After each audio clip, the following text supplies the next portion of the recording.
Hey gardeners, I have a very special treat for us today.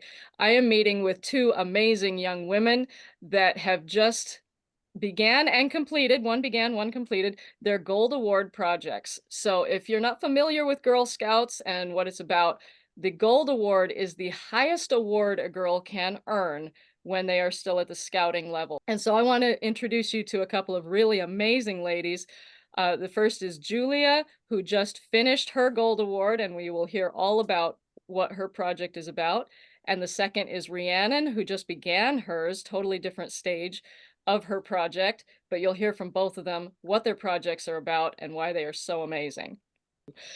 I am truly honored to be speaking with two amazing young women like this. This is going to be awesome. Would you guys both tell me a little bit about your projects and what gave you the idea to do it? Julia, do you want to go first? Sure. So my project was based around doing legislation in Washington State, where I'm from. So it kind of was a 2 year in the making, just with all the brainstorming and research and stuff like that I was trying to do for pollinators. And my dad was kind of the one that really influenced how far I was going to take it because my original plan was just to keep it local.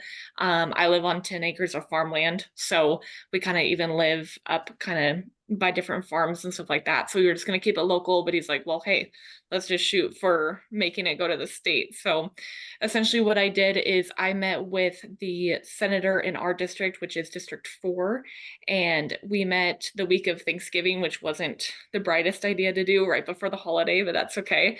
And that was back in 2023. So I met with him. He said it was going to be pretty quick turnaround of trying to get the bill drafted, but he was super excited to help with it.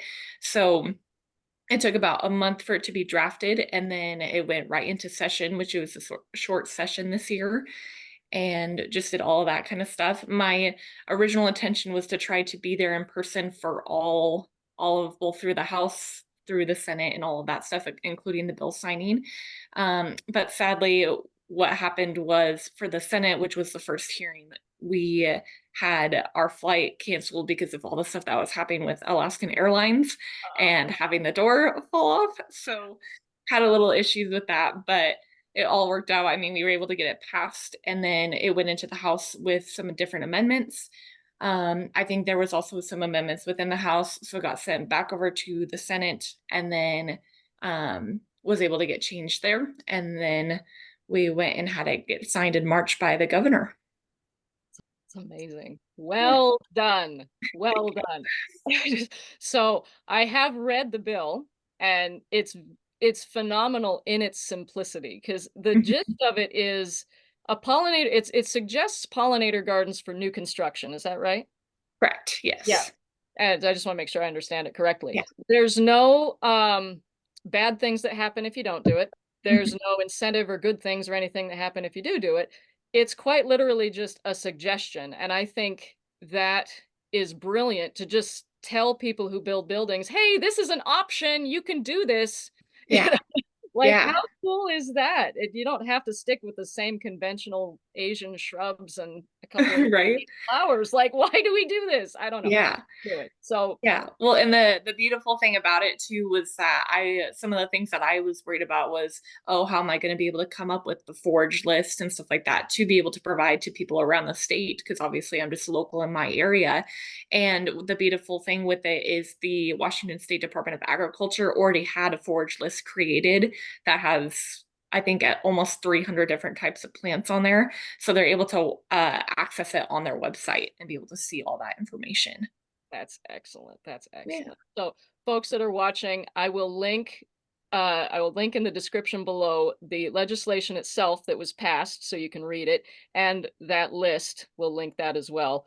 So that you can see everything that Julia's done, and it's just like I'm just blown away. The idea is amazing. Thank Uh, you. didn't it pass unanimously, the final draft?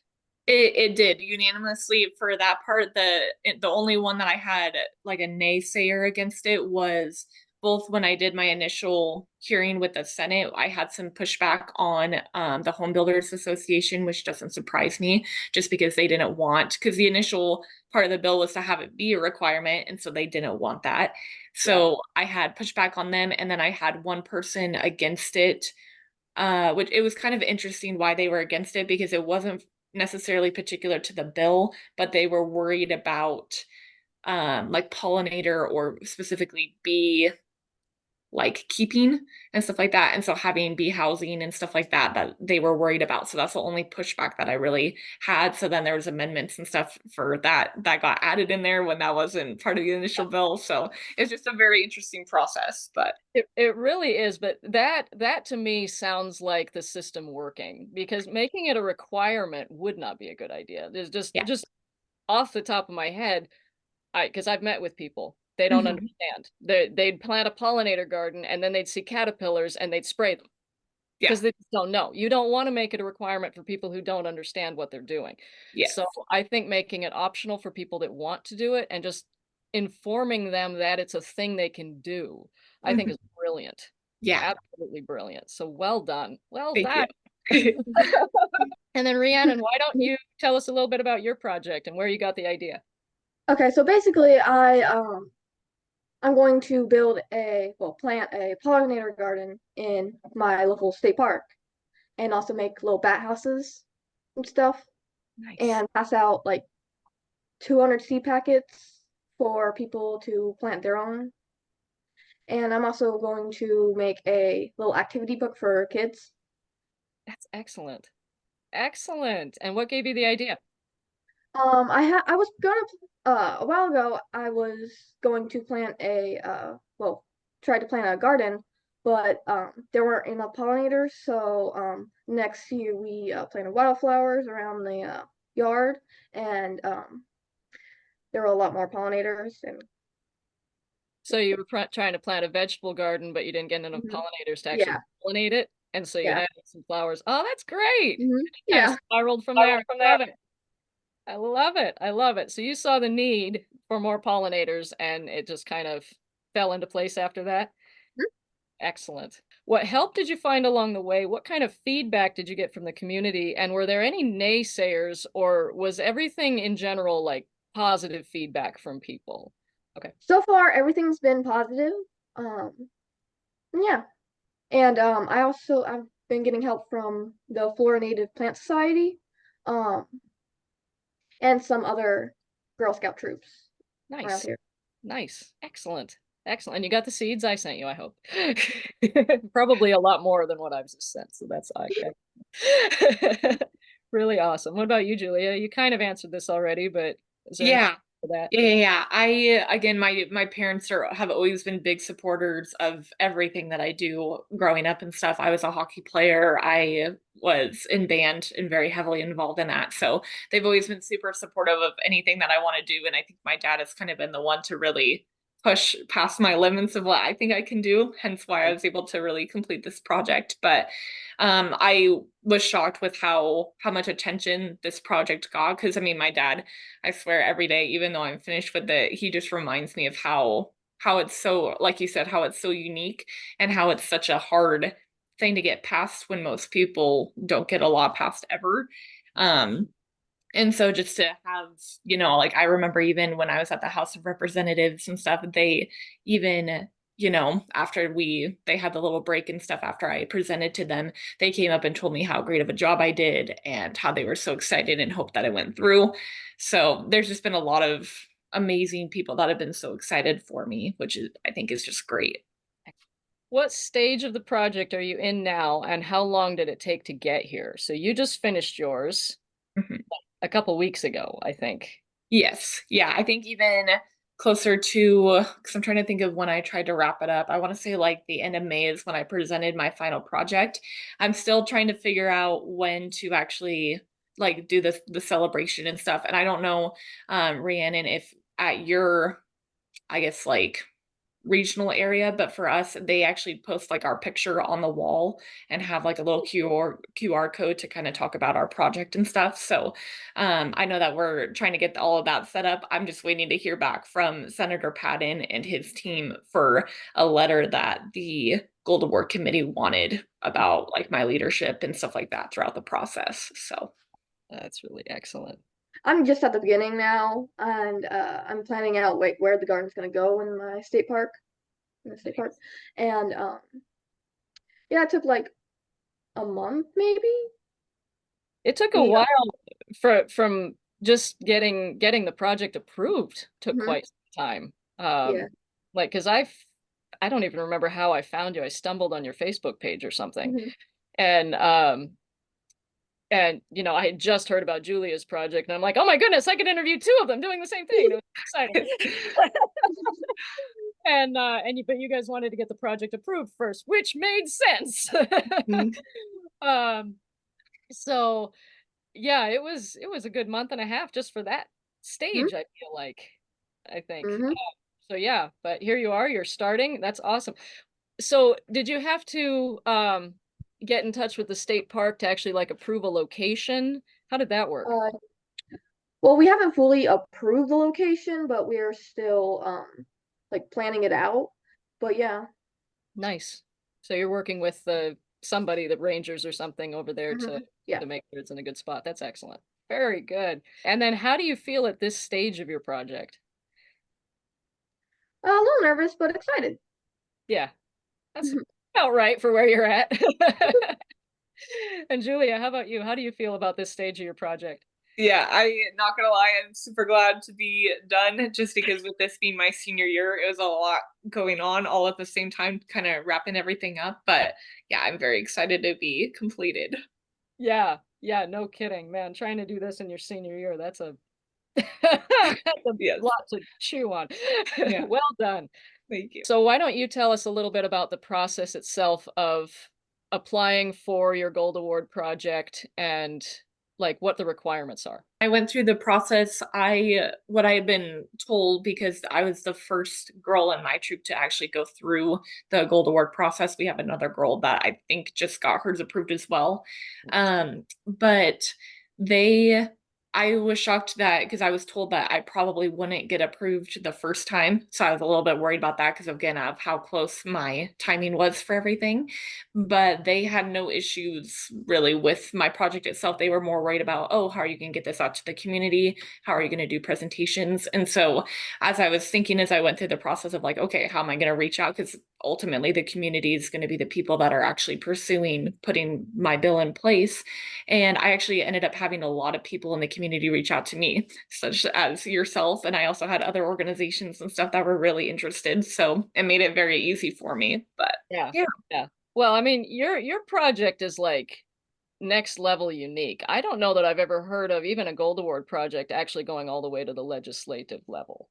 Yeah, yeah. Like usually it's stuff like here's a community project and Mhm. they're amazing and they're nothing to sneeze at. But like I read about you on a Spokesman Review article that somebody shared and I was like, Yeah. wait a second, what? So Yeah. so I'll throw a little bit of my own background in here. I was a Girl Scout from grade 4 through high school. I graduated as a senior, and then I led troops for several years after that. I started with a Daisy Brownie troop, and then they stuck with me and bridged all the way up to juniors, but we kept meeting at the same time. And so I had 4-year-olds through like 10-year-olds still meeting all together, and it was awesome. Mhm. And then life took me other directions and I had to stop, unfortunately.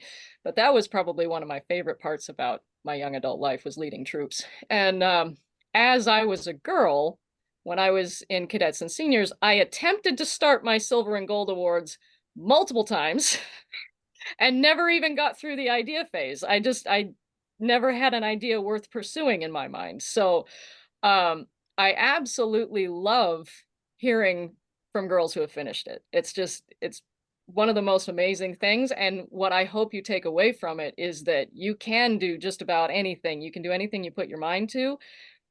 And it's just starting. Honestly, starting is the hardest part. So Yes. you guys have done that already. You're through the worst. Just keep going. Yeah. And what advice do you have for other Girl Scouts who want to earn their bronze, silver, or gold awards? Because when I look back kind of on my projects and stuff like that, we did a lot. Honestly, it kind of was funny how it worked out, but we ended up kind of helping senior citizens a lot of times. So whether it was like Meals on Wheels or actually planting a garden and stuff at a community center, all that kind of stuff. But for my gold award, it kind of just showed me, like you said earlier, that anything that you put your mind to, it is possible, as kind of cliche as that sounds. But the thing that I've kind of noticed with this whole process is that people are so excited for the next generation and seeing them trying to make an impact. And I had so many people, even people that were against my bill and stuff, come up to me after and talk about, they're like, I'm sorry that I'm against you in this just because of our policies of whatever organization they're with. But just that the idea of what I'm trying to pursue and, learn about, and having the community, be aware of it, has really just been awesome to see how people are so like willing to help the next generation and stuff be successful in different areas. That is truly excellent. So even if they were against the bill itself, the legislation itself, they were still for you. Yes. I, I'm like moved right now. That's fabulous. Yeah. That's fabulous. Oh, goodness. I said most of what I wanted to say a little earlier, just that like I know when you're in junior high and high school, when you can earn your silver and gold awards, and now there's bronze. Bronze wasn't even a thing when I was a Girl Scout. Uh, but I know when you're at that stage in your life, these projects probably seem overwhelming and daunting and everything. And that's one of the reasons I never started. Was a 40-hour commitment seemed astronomical, and now I'm like, that's one work week. Right. You know? Yeah. So like now I'm like, that was no big deal. Why didn't I do it? But at the time, I totally understand why I didn't. It was daunting and scary. And from this side of it, I'll say that not doing any of my silver or gold awards is probably one of the only things I regret about growing up. So if you're a young woman in Scouts, or a boy in Boy Scouts trying to get your Eagle Scout award, either one, do it. Just do it. That is one thing that if you don't do, you very much might regret later. So like, do whatever it takes, get over the fear and take action. And like I said, starting is the hardest part. One of the reasons I wanted to interview you two was to just share, one, what young people are doing right now and the huge difference that they're making, and two, the projects are so unique and cool and big, but they're also so simple. Like anybody could do this if they put their mind to it. And Mhm. that's one of the other reasons I wanted to post this video, was because it's an idea and it's a call to action for other communities to do similar things to what you two have done. And I just think it's phenomenal. So well done, ladies. Well done. Um, how can the people watching this video and the people in our communities around the US and the whole world, how can they help pollinators, and how would you recommend people get involved? They could plant like a native wildflower garden. Mhm. What Mhm. about the people that like don't have space? Maybe I live in an apartment and I only have a Oh. balcony. Hmm. They can do what you're doing. Find a space, a community space. Plant a community garden. Yeah, maybe find a space Mhm. and see if you can get some buy-in from the community. Mhm. Yeah, absolutely. Or just talking about it. Mhm. Yeah. What about you, Julia? How could people get involved and help pollinators? I think just like you said, if it was something with a balcony, you could easily just take a pot and plant something in there, just as simple as that. Or, obviously community garden like you guys stated, but really just awareness of it. So if you have people that do have the space and you're friends with them or something, you can always talk to them, see if they're willing to do it. Um, and all of that kind of stuff. And I'm sure if they don't have either, if they're unsure of what to plant, see if their Department of Agriculture in their state has something, and if not, maybe they could even reach out about seeing if that was a possibility as well.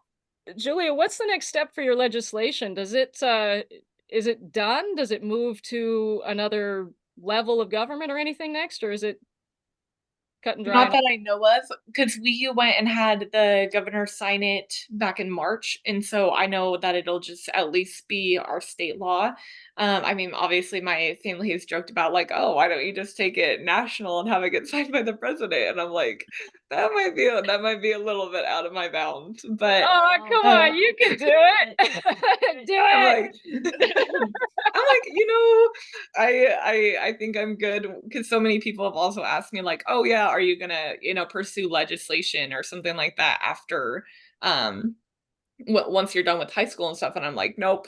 I'm like, I've done it once. I don't think I need to do it again. It's been a great experience, but one is good enough for One me. is enough. Yeah, that was honestly one of my next questions. What's next, and are you going to pursue a career in politics or anything? So, no, I am not. So Yeah, what is next for you? You just graduated. What are you doing next? yeah, so I was a Running Start student, like I had told you. So I just did two graduations that I had, one from high school, one from college. But my parents own one of the zips here in town. I've been there for the last 4 years since I was 14, and then in management from 16 on. So I'll become the GM in July and maybe eventually own it in 3 to 5 years or something like that, or 2 weeks. My dad always jokes about how he's ready to be out of it. So I yeah, love it. Well, maybe I'll stop by for a sandwich. Oh, and then you yeah, have the thing is next Monday is or next Tuesday, isn't it? There's at the conservation district. yes. Rhiannon, what's next for your project? Like the next steps, and is there anything that I, or the community at large can do to help you with yours?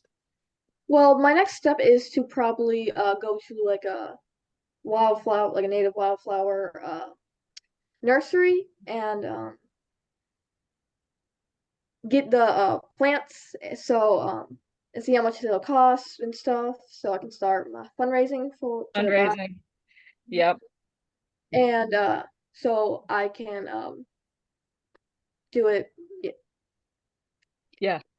So what I'll do for yours is I'll link that Facebook group that you made. I'll link that down below. And I don't know if you'll set up a GoFundMe or anything for the fundraising or anything, but I'm sure you'll post it on your Facebook page when you do. So if people want to follow you and help, they can do so that way. Um, and also anybody else in Florida could just give you plants. Like there's several out there. We just got to get them to the right place. Oh my goodness, ladies, this was awesome. Thank you so much. Yeah. Well, and thank you for having us too. Yeah, definitely. Thank you for having us. Yeah. Yeah, you're welcome. Ladies, thank you both so much for joining me in this excellent discussion. This was so moving and illuminating, and I so enjoyed it. Uh, I wish you both the best and the brightest of your futures. I really look forward to seeing what else you guys do in your lives. I am just so excited. You and your peers, you're going to make a huge difference in the world. Uh, and for those of you watching, actions you can take. You can plant your own pollinator gardens. You can talk about pollinator gardens. You could find a place to plant a community pollinator garden. There are so many ways that you can help the pollinator movement. And in light of this discussion, you could find a local Girl Scout troop or young adults or something and help guide them along the way. There's so many ways that you could help and make a difference in the world. It's just there's a lot of opportunity. We just need to find it, find the niche and fill it. Um, remember, if you haven't already, like the video. If you have any questions, leave them in the comments down below. And if you haven't already done so, please subscribe so you get more cool gardening content in your video feed every week. Thanks so much for watching, everybody. I'll see you in the garden.